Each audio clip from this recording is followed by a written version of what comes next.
जी viewers, तो मैं इस वक्त बॉर्डर के इलाके पर हूँ। यहाँ पर 3 कंट्री जो होते हैं वो मिलते हैं, स्विट्ज़रलैंड, जर्मनी और फ्रांस। तो इस इलाके में जहाँ पे मैं खड़ा हूँ, ये जो है 3 जो कंट्रीज़ हैं यहाँ पर आपस में एक दूसरे से कनेक्ट होते हैं। तो मैं आपको दिखाता हूँ से, ये जो आप ब्रिज देख रहे हैं ये जर्मनी और फ्रांस के दरमियान है।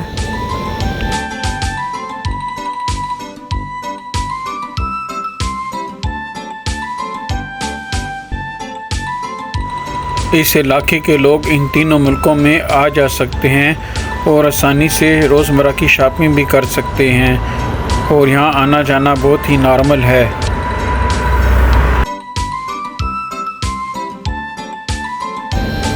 इस वक्त मैं जर्मनी में हूँ। ये जो ब्रिज आप देख रहे हैं मेरे पीछे, इसको अगर आप क्रॉस करेंगे तो आप फ्रांस चले जाएंगे। तो बड़ा ही ईजी है जाना, मैं आपको दिखाता हूँ जी। तो ये देख रहे हैं मेटल का बहुत बड़ा सा ये ब्रिज है, लेकिन मैं आपको ज़रा आगे से मज़ीद जाके दिखाता हूँ। तो ये जो समुंदर देख रहे हैं ये इस समझिए बॉर्डर है फ्रांस और जर्मनी के दरमियान। और ये देखें मेटल का जो है ये कितना बड़ा इन्होंने ब्रिज बनाया हुआ है कम्युनिकेशन के लिए। तो काफ़ी बड़ा है ये ब्रिज। ये इधर से आप देख रहे हैं, ये देखें पिलर्स भी लगे हुए हैं बहुत ज़्यादा। बहुत खूबसूरत बनाया हुआ ये ब्रिज इन्होंने।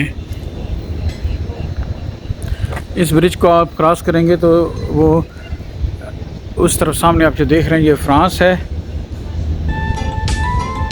इस जगह का नाम है ड्राईलैंड्रिक, यानी 3 मुल्कों की ज़मीन जो मिलती है आपस में। तो ये जो 3 मुल्क हैं फ्रांस, जर्मनी और स्विट्ज़रलैंड, ये इनका सिर्फ मखसूस स्पेशल पॉइंट है जहाँ पर ये तीनों मुल्क मिलते हैं इसी जगह पे सिर्फ। तो इसलिए इसका नाम ड्राईलैंड्रिक है। तो यहाँ पर इन्होंने एक रॉक भी बनाई थी और इस रॉक के ऊपर तीनों मुल्कों के झंडे जो हैं वो लगाए हुए हैं कि ये एक यूनिक जगह है जहाँ पर तीनों मुल्क आपस में बाहमी तौर पर मिलते हैं। तो मैं अभी आपको ये लेके जा रहा हूँ। ये आप देख रहे हैं ये झंडे जो हैं तीनों मुल्कों के इधर लगे हुए हैं। और यहाँ पर इन्होंने टूरिस्ट के लिए जो है एक रेस्टोरेंट टाइप का बनाया हुआ है। यहाँ पर काफ़ी ज़्यादा जो से हैं जगह बैठने की है, क्योंकि यहाँ पर लोग इसको स्पेशल देखने के लिए आते हैं। और ये देख रहे हैं आप ये झंडे तीनों मुल्कों के लगे हुए हैं।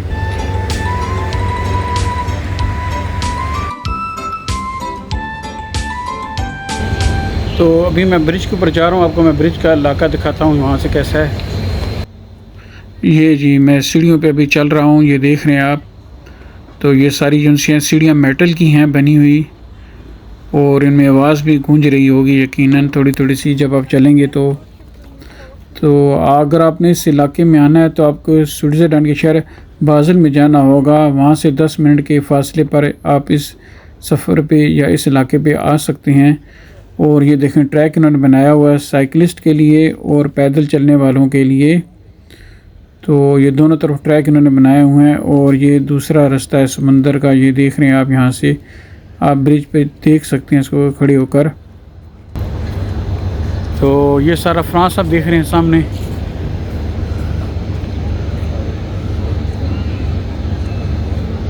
और ये सारा जर्मनी है इधर। और ये देखें ये यहाँ पर इन्होंने एक रेस्टोरेंट बनाया हुआ है जो मैंने आपको पहले दिखाया था। तो यहाँ से ये मैं इसका व्यू दिखा रहा हूँ आपको, काफ़ी खूबसूरत है इसका व्यू। और ये देखें कितना बड़ा जो सा ब्रिज है, इसके ऊपर अभी हम चल रहे हैं। ये देखें जी, तो काफ़ी लंबा डिस्टेंस है ये वाला।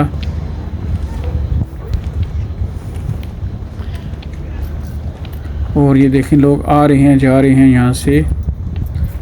तो यहाँ पर आमदन रफ्त चलती रहती है काफ़ी ज़्यादा से, हर वक्त ही दिन के वक्त, जैसे समझे नॉर्मल ही है ज़िंदगी यहाँ पर जी। तो इस ब्रिज की जो सी है लंबाई जो सी है 248 मीटर्स तक है।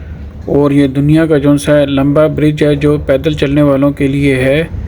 इसके अलावा इसके बारे में मज़ीद दिलचस्प जो सी है इन्फॉर्मेशन वो ये है कि ये जो सा ब्रिज सबसे पहले 1797 में बना था, लेकिन जंग के दौरान फ्रांस की जो आर्मी थी उन्होंने इस ब्रिज को तोड़ दिया था और फिर इसको दोबारा अमन के दौर में बनाने की कोशिश की गई।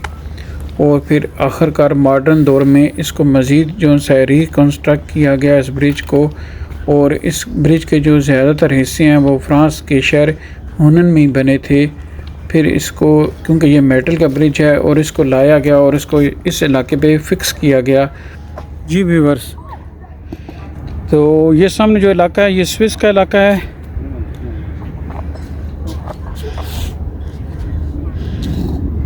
ब्रिज के अगर इधर जाएँ तो ये है फ्रांस,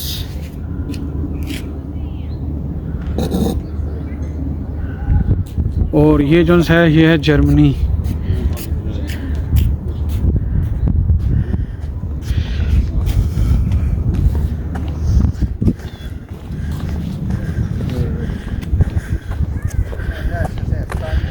तो ये जो सी है ये एक बॉर्डर बना हुआ है, लेकिन यहाँ पर कोई बॉर्डर नाम की कोई चीज़ नहीं है। लोग आते जाते रहते हैं, और जो है 3 कंट्री जो से तो यहाँ पर आपस में मिलते हैं ज़मीनी तौर पर। तो ये ज़रूरी है, ये जो मैं आपको सी दिखा रहा हूँ कि ये जो है बॉर्डर ही डिवाइड कर रहा है। इसके अलावा ज़मीनी रास्ता भी है, ये ज़मीनी रास्ता भी है, आप ज़मीनी रास्ते से भी जा सकते हैं। लेकिन ज़मीनी रास्ते को इन्होंने मज़ीद करीब क्लोज़ करने के लिए ये पुल भी जो है बना दिया है। ये सारी डिटेल देखें ब्रिज की लिखी हुई है इसके ऊपर। तो ये ब्रिज जो है अब जो है पैदल चलने वालों के लिए दुनिया का एक लॉन्गेस्ट ब्रिज के तौर पर जाना जाता है। जी, तो फ्रांस का जो इलाका इस पुल के साथ अटैच है उसका नाम है होनिंग। जर्मन का जो इलाका है इसके साथ उसका नाम है वेल एम राइन, और जो स्विट्ज़रलैंड का इलाका है इसके साथ उसका नाम है बाज़ल। तो ये तीनों जो से हैं इलाके इस ब्रिज के साथ कनेक्टेड हैं। तो ये सामने आप देख रहे हैं फ्रांस का और जर्मनी का झंडा नज़र आ रहा है आपको दोनों के।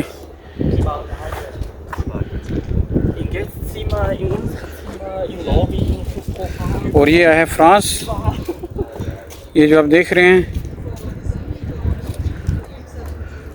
और ये है जर्मनी, और इधर है स्विस।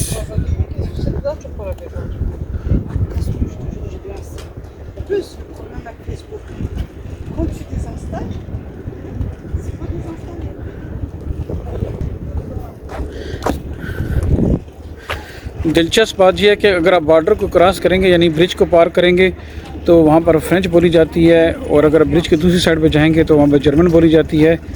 ये बड़ी दिलचस्प बात है। तो लोगों ने बॉर्डर जो है उसको तो क्लोज़ तो कर दिया है, ओपन कर दिया है बॉर्डर्स को। लोगों ने बॉर्डर्स को ओपन तो कर दिया, लेकिन अगर आप जिस भी इलाके में जाएंगे लोग अपनी ज़बान बोलेंगे तो आपको महसूस हो जाएगा कि आप अभी फ्रांस में हैं, जर्मनी में हैं या स्विस में हैं। जी, तो ये ब्रिज जो है काफ़ी स्ट्रॉन्ग ब्रिज है। इसके ऊपर भी इन्होंने एक पिलर बनाया हुआ है, ये देखें बड़ा स्ट्रॉन्ग सा है, इसको मज़ीद मजबूत करता है इस ब्रिज को। ये ब्रिज जो था ये फ्रेंच और ऑस्ट्रियन जो एक आर्किटेक्चर था दितमार, ये उसने बनाया था। तो ये जो है अब ये जो है तीनों मुल्कों की पहचान बन गया है ये ब्रिज।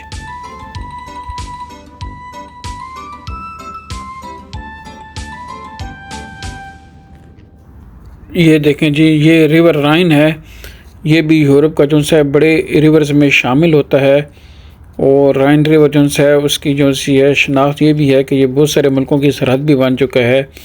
यानी स्विस और लिechtenstein का जो बॉर्डर है वो भी राइन रिवर से डिवाइड होता है। इसके अलावा स्विट्ज़रलैंड और ऑस्ट्रिया का बॉर्डर भी राइन रिवर से डिवाइड होता है, और इसके अलावा स्विट्ज़रलैंड और जर्मन का बॉर्डर भी राइन रिवर से ही डिवाइड होता है।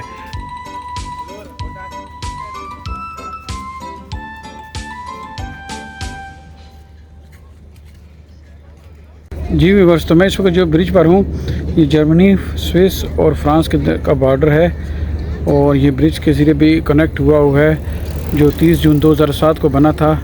तो ये मेनली जो ब्रिज है जो मैं आपको दिखा रहा हूँ ये जो है फ्रांस और जर्मनी के दरमियान है। हज़ारों लोग जो होते हैं इससे रोज़ाना की बेस पर क्रॉस करते हैं। ये देख रहे हैं मेरे पीछे, तो ये बैक साइड पर आप फ्रांस है और ये फ्रंट पर जो है जर्मनी है।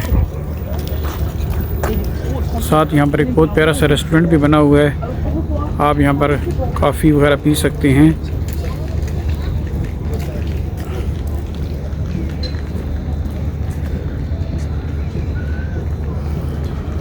जी, तो इस इलाके में भीख मांगने वाले कोई गैर मुल्की भी हैं। और आपको इंटरेस्टिंग चीज़ें बताऊं कि जर्मन वालों ने बॉर्डर पर ही एक बहुत बड़ा शॉपिंग मॉल भी खोला हुआ है जिसका नाम राइन सेंटर है। यहाँ पर आपको किस्म किस्म की चीज़ें मिल जाएंगी, मुख्तलिफ वैरायटी की। यहाँ पर एक एक्सेसिव कार पार्किंग भी है, जो यहाँ पर आप अपनी कार पार्क कर सकते हैं। और अमूमन यहाँ पर लोग आते हैं अपनी ख़रीदारी करने के लिए। तो इसका नाम जो है सिटी की बेस पर ही मुश्तमिल है, राइन सेंटर इसको कहा जाता है। तो ये ब्रिज जो है वो 3 कंट्री को आपस में मिला रहा है, लेकिन इस ब्रिज के अलावा ज़मीनी रास्ता भी है, वो भी इन तीनों कंट्री को आपस में मिलाता है। तो लोग जो होते हैं वो आमदोरफ्त बहुत आसानी से यहाँ पे करते हैं। जी, इस ब्रिज से भी मैं वापस आया हूँ और अब सोच रहा हूँ किसी और इलाके की आपको सैर कराऊँ।